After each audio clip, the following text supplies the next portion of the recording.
नमस्ते दोस्तों, आप सुन रहे हो वी ग्रो पॉडकास्ट, जहां मिलती है आपको real time stock market insights और ट्रेडिंग अलर्ट्स सीधे व्हाट्सएप पर रॉकेट की तरह। आज का विषय है एसएमई आईपीओज। आजकल इनकी बहुत चर्चा है। ये छोटी कंपनियों के आईपीओज इतने क्यों आ रहे हैं? क्या है ये असल में?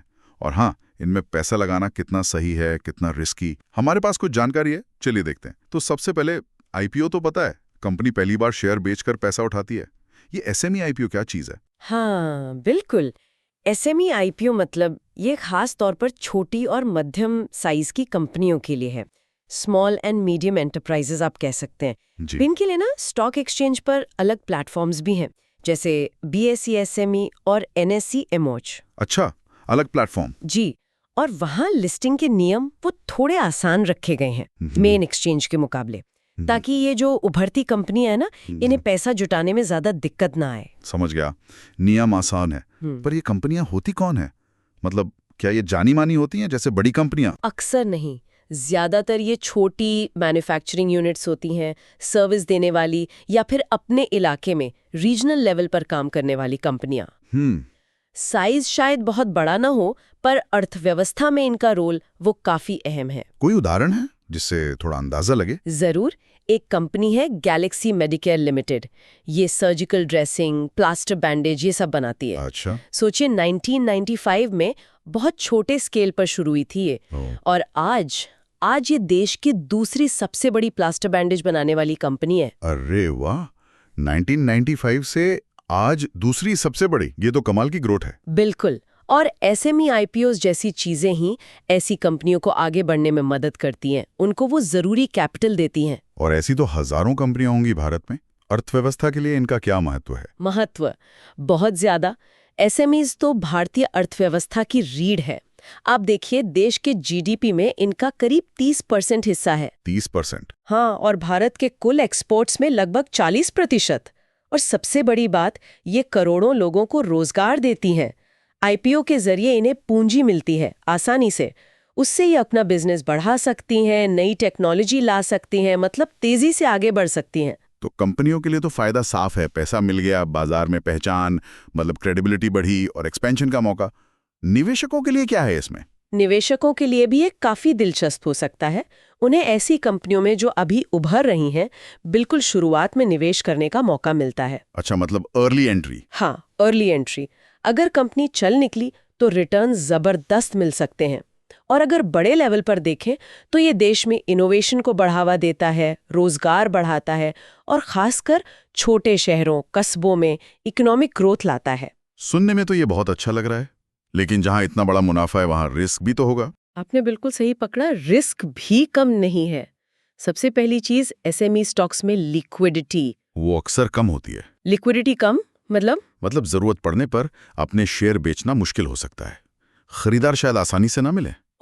तो पैसा फंसने का डर है। और कीमतों का क्या, वो स्टेबल रहती हैं? नहीं, बिल्कुल नहीं है। इनमें उतार चढ़ाव, वॉलेटिलिटी जिसे कहते हैं, वो काफी ज्यादा होती है। कीमतें बहुत तेजी से ऊपर नीचे जा सकती हैं। दूसरा रिस्क ये है कि कई बार इन छोटी कंपनियों का जो फाइनेंशियल ट्रैक रिकॉर्ड है वो बहुत लंबा या मजबूत नहीं होता। उनका बिजनेस मॉडल शायद अभी पूरी तरह से साबित ना हुआ हो। और क्या ये भी डर रहता है कि आईपीओ से जो पैसा उठाया वो सही जगह इस्तेमाल ही ना हो? हाँ, ये चिंता भी वाजिब है। कुछ मामलों में फंड्स के गलत इस्तेमाल का खतरा रहता है। हालांकि सेबी अब इस पर काफी नजर रखती है। और एक और प्रैक्टिकल दिक्कत है, एसएमई शेयर्स लॉट साइज में खरीदने बेचने पड़ते हैं। Lot size? एसएमई आईपीओ आया और उसकी डिमांड बहुत ज्यादा है। तब जब डिमांड ज्यादा होती है तो आईपीओ कई गुना ओवर सब्सक्राइब हो जाता है। मतलब जितने शेयर बेचने थे उससे कहीं ज्यादा लोग खरीदना चाहते हैं। हाँ, सुना है, कई 100 गुना। बिल्कुल। ऐसे में लिस्टिंग वाले दिन शेयर की कीमत इश्यू प्राइस से काफी ऊपर खुल सकती है। निवेशकों को बढ़िया लिस्टिंग गेन मिलता है। 2024 में तो औसत लिस्टिंग गेन 60% से भी ज्यादा था। 60%? ये तो शानदार है। लेकिन अगर उल्टा हो, डिमांड कम हो या बाजार का मूड खराब हो जाए तब पैनिक सेलिंग का खतरा रहता है। लोग डर के मारे जल्दी अपने शेयर बेचने लगते हैं। इससे कीमतें और तेजी से गिरती हैं। और निवेशकों का भरोसा? वो टूट सकता है। इसीलिए हमेशा कहते हैं कि रिटेल निवेशकों को अपनी रिस्क लेने की क्षमता देखकर ही इसमें हाथ डालना चाहिए। और आजकल क्या चल रहा है 2025 में तो जैसे एसएमई आईपीओस की बाढ़ सी आ गई है। हाँ, संख्या तो रिकॉर्ड तोड़ रही है। अकेले सितंबर 2025 में ही देखिए 53 आईपीओज आए और उन्होंने मिलकर करीब 2300 करोड़ रुपए से ज्यादा जुटाए। बाप रे, 53 एक महीने में। हाँ, लेकिन यहाँ एक बड़ा पेंच है। बाजार का मूड अब बदला हुआ है, थोड़ा ठंडा पड़ गया है और इसकी एक बड़ी वजह है सीबी के नए सख्त नियम। अच्छा, सीबी ने नियम बदल दिए, क्या किया है? सीबी ने पारदर्शिता बढ़ाने और निवेशकों के हितों की रक्षा के लिए कई कदम उठाए हैं। जैसे अब जरूरी है कि कंपनी ने पिछले कुछ सालों में मुनाफा कमाया हो। आईपीओ से जो पैसा जुटेगा उसका कितना हिस्सा जनरल कॉर्पोरेट पर्पस के लिए इस्तेमाल हो सकता है, उसकी लिमिट लगा दी है। ये सब सट्टेबाजी रोकने और मजबूत कंपनियों को ही आगे लाने के लिए किया गया है। और इन नियमों का असर दिख रहा है बाजार पर? बिल्कुल साफ। आंकड़े देखिए, 2024 में जहां मीडियन लिस्टिंग गेन 38% था, हाँ, वो 2025 में गिरकर सिर्फ 2% रह गया है। क्या सिर्फ 2%? 38 से सीधा 2 पर? ये तो जबरदस्त गिरावट है ना? और ओवर सब्सक्रिप्शन रेट 2024 में औसतन 174 गुना था, 2025 में घटकर महज 3 गुना रह गया है। सिर्फ 3 गुना? हाँ, असल में 2025 में जितने एसएमई आईपीओज आए उनमें से आधे से ज्यादा तो अपनी इश्यू प्राइस से भी नीचे ट्रेड कर रहे हैं। ओहो। तो साफ है कि निवेशक अब बहुत ज्यादा सतर्क हो गए हैं। अब वो सिर्फ क्वालिटी पर फोकस कर रहे हैं, हवाबाजी कम हो गई है। तो दोस्तों, सार ये निकलता है कि एसएमई आईपीओज एक दो-धारी तलवार की तरह हैं।